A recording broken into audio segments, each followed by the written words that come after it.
ग्वादर के अंदर 14 फौजी जो है वो शहीद, 14। डेरा इस्माइल खां में बम ब्लास्ट हुआ है, 5 अफराद वहां मारे गए। बलोचिस्तान में पसनी से औरमाड़ा जाने वाली सिक्योरिटी फोर्सेस की गाड़ियों पर गवादर में दहशतगर्दों का हमला। दहशतगर्दों के हमले में 14 अहलकार शहीद हो गए हैं। पाकिस्तान में आतंकवादी हमले की खबर है। पाकिस्तान की मियांवली एयरबेस में आतंकी घुस गए हैं। खबरों की अगर माने तो आत्मघाती आतंकवादी मियांवली एयरबेस में घुस चुके हैं। गवादर में एक बड़ा दहशतगर्दी का हमला, एक बड़ा हमला हुआ है, बहुत बड़ा हमला। गवादर में सिक्योरिटी फोर्सेस की गाड़ियों पर, पसनी से ओमाड़ा जाने वाली सिक्योरिटी फोर्सेस की गाड़ियों पर दहशतगर्दों का हमला और 14 फौजी जवान अपनी जान से चले गए।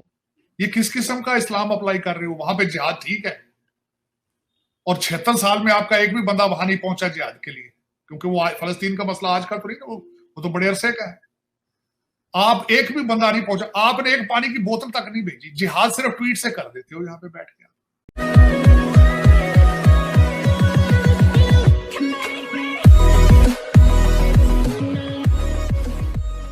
नमस्कार दोस्तों, यहाँ पर बात हो रही है कि बलूचिस्तान के अंदर एक धमाका हुआ और 14 लोग मारे गए।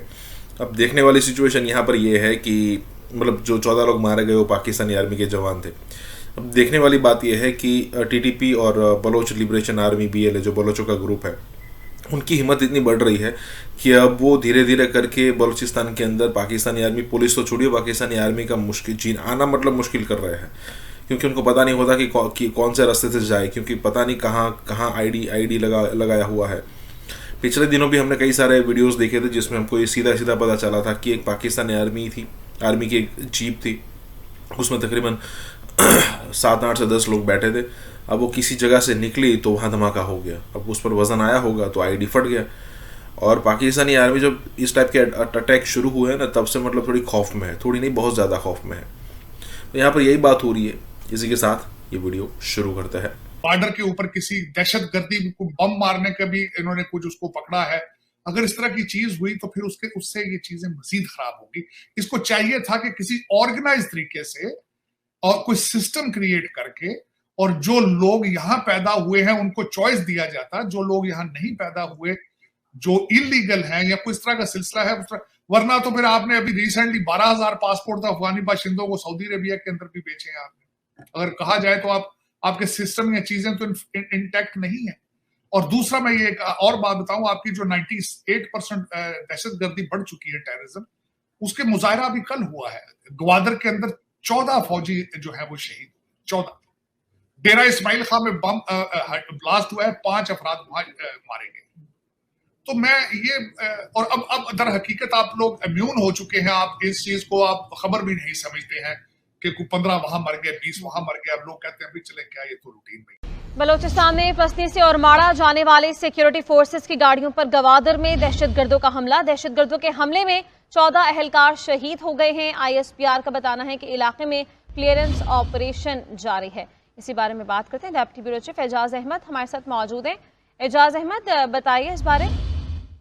जी, इस हवाले से अभी तक ISPR ने ऑफिशियली कुछ जारी नहीं किया, लेकिन जो इतलात मौसूल हुई हैं उनमें ये बताया गया है कि बलूचिस्तान के जिला गवादर में पसनी से उरमाड़ा जाते हुए सिक्योरिटी फोर्सेस की गाड़ी को दहशतगर्दों ने निशाना बनाया और इस बदकिस्मत वाक़े में 14 सिक्योरिटी एहलकार शहीद हो गए हैं। इलाके में ये भी बताया गया है कि सैनिटाइजेशन ऑपरेशन जारी है ताकि हमले के जिम्मेदारों को और उनकी मंसूबाबंदी करने वालों को तलाश करके उनको खत्म किया जा सके। और ये भी कहा गया है कि पाकिस्तान की सिक्योरिटी फोर्सेस के जवानों की इस किस्म की कार्रवाइयां दहशतगर्दी के खिलाफ सिक्योरिटी फोर्सेस के अज़्म को मजीद मजबूत करती हैं। पाकिस्तान में आतंकवादी हमले की खबर है। पाकिस्तान की मियांवली एयरबेस में आतंकी घुस गए हैं। खबरों की अगर माने तो आत्मघाती आतंकवादी मियांवली एयरबेस में घुस चुके हैं और इसके साथ ही एयरबेस के अंदर फायरिंग और धमाके लगातार किए जा रहे हैं। ये बहुत बड़ी खबर इस वक्त हम आपको बता रहे हैं।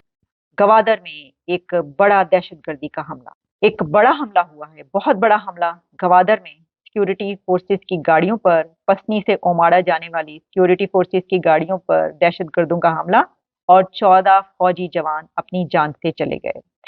इस पे ये बताया जा रहा है कि क्लियरेंस ऑपरेशन जारी है और घिनौने फेल में मुलव्विस अफराद को इंसाफ के कटहरे में लाया जाएगा। अब दहशतगर्दों को आप इंसाफ के कटहरे में कैसे ला सकते हैं, ये तो बहरहाल आप ही जानते हैं। लेकिन इसी के साथ एक और बहुत बुरी खबर यह है कि DI खान टांक अड्डा के करीब धमाका जिसमें 5 अफराद जाँ बहक हो चुके हैं अब तक।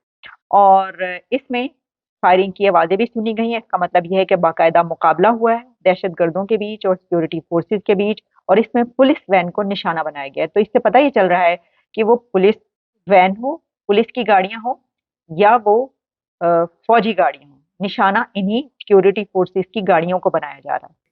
लेकिन ये ज्यादती है।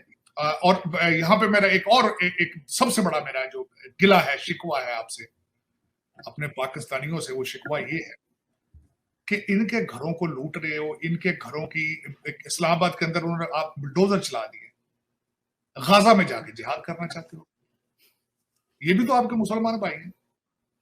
तो ये किस किस्म का डबल स्टैंडर्ड है भाई? ये किस किस्म का इस्लाम अप्लाई कर रहे हो? वहां पे जिहाद ठीक है, और 76 साल में आपका एक भी बंदा वहां नहीं पहुंचा जिहाद के लिए, क्योंकि वो फलस्तीन का मसला आज का तो नहीं, वो तो बड़े अरसे का है।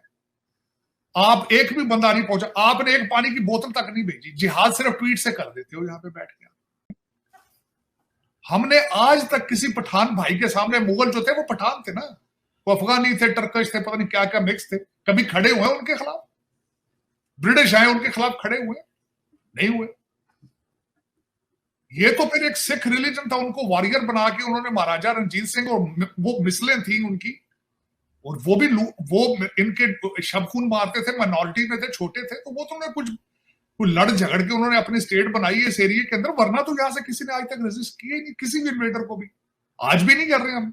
आप ना अभी आजाद है मेरे ख्याल में, ना आपने पाकिस्तान बनाया है, ना आपका बनाने का प्रोग्राम है, और IMF आता है तो थोड़े दिन के लिए आप जो है वो थोड़ा सा थोड़े अपने आप को ठीक कर लेते हैं, वो चले जाते हैं, फिर उसके बाद लूट पैसा, तो वो वैसे IMF का पैसा पाकिस्तान तो पहुंचता ही नहीं है। उसकी वजह ये है, AIMF को मेरा ख्याल पता है, वो भी आपको यूज करते हैं अपनी ये चीजें ठीक करने कराने के लिए, अपना इंटरेस्ट प्रोटेक्ट करते हैं। अमेरिका के टूल हैं ये, वो टूल इस्तेमाल करते हैं। एक टूल उनका IMF है, एक उनका FATF है, एक उनका टूल जो है वर्ल्ड बैंक है, एक टूल उनका यूनाइटेड नेशन है। तो ये सारे गिमिक्स उनके हैं, और आप इनके सामने लेट जाते हैं। पैसे आपको चाहिए हो तो IMF के सामने। अच्छा, अब सिक्योरिटी फोर्सेस की DI खान और लकी मरवत में जो है कार्रवाइयां, उसका जवाब दिया गया, यानी इससे पता ही चलता है कि दो बदू मुकाबले हुए, जिसमें एक तरफ दहशतगर्द सामने थे और सिक्योरिटी फोर्सेस की तरफ से फिर उनके ऊपर फायरिंग की जा रही थी और उनकी तरफ से जवाब दिया जा रहा था। तो इस मुकाबले में 2 दहशतगर्द हलाक हुए, ये बात कही जा रही है, जो कि पब्लिश हो रहा है, मैं आपको वो बता रही हूँ।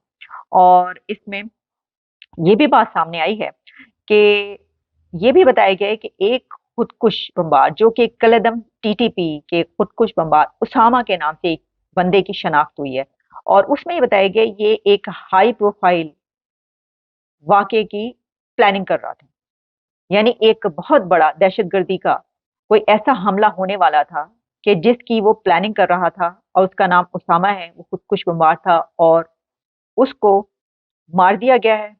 और मारने के बाद उसको आइडेंटिफाई करके ये बताया जा रहा है कि ये वो बंदा है कि जिसके बारे में ये इंफॉर्मेशन मिली थी, या हाई अलर्ट था कि ये एक ऐसी प्लानिंग कर रहा है कि जिसमें कहीं पर बहुत बड़ा हमला करेगा। तो देखिए, ये जो हमला हुआ गवादर में, ये एक बहुत बड़ा हमला था, लेकिन हाँ, इससे ज्यादा बड़े बड़े हमले उसमें कि जिसमें 250-300 लोग सिविलियंस जो मारे जा चुके हैं, ऐसे हमले भी होते रहे।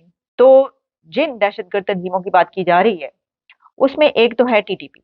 तो TTP से तो डायलॉग चल रहा था, उस डायलॉग का क्या हुआ? आपका रुक गया वो डायलॉग।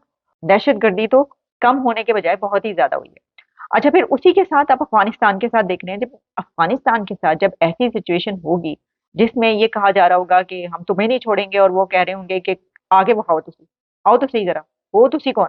तो ये जो अब धमाके हो रहे हैं, इसका आप मलबा अगर अफगानिस्तान पर डालें, ये कहेंगे कि जनाब उधर से ये दहशतगर्दी हो रही है और आपकी तरफ से ये उसामा और कौन कौन आ रहे हैं यहाँ पे खुदकुश बमबार, तो वो कहेंगे किसानों की हमसे क्या पूछ रहे हो, TTP से खुद ही कर लो, खुद ही डील कर लो। लेकिन इसमें पाकिस्तान जो कुछ भी, इसमें पाकिस्तान बचता नजर आ रहा है आपको? सर बचा हुआ है क्या? अभी कहाँ बचा हुआ है? अभी कहाँ बचा हुआ है? नहीं, मैं वही तो कह रहा हूँ, इसमें बचता नजर नहीं आ रहा। ये सारे सर्कमस्टांसेस के अंदर अगर देखा जाए तो पाकिस्तान के लिए कुछ नजर नहीं आ रहा। और मैं ये कहता हूँ 76 साल हमने नफरतें देखी हैं, और मैंने भी ये सारी चीजें अमेरिका में आके देखी हैं, क्योंकि जहां जब ये सीखा है कि माइनॉरिटीज किस तरह इकट्ठी मिल के रहती हैं। रिलीजन हर एक का पर्सनल मैटर है, उसको पर्सनली होना चाहिए। खुदा के साथ आपके रिलेशनशिप आपका पर्सनल मैटर है, उसके बेस पे आपने दोस्तियां अगर बनानी है तो इसका मतलब है something is wrong with you. ये मैंने अमेरिका में आके सीखा है, पाकिस्तान के अंदर इस वजह से नहीं है क्योंकि आरजू आपकी माइनॉरिटीज है ही नहीं, ये ज्यादती हुई। 1947 में अगर आपकी माइनॉरिटीज होती तो आपको भी पता होता कि किस तरह एक दूसरे की रिस्पेक्ट करते हैं, एक दूसरे के मजहब की रिस्पेक्ट किस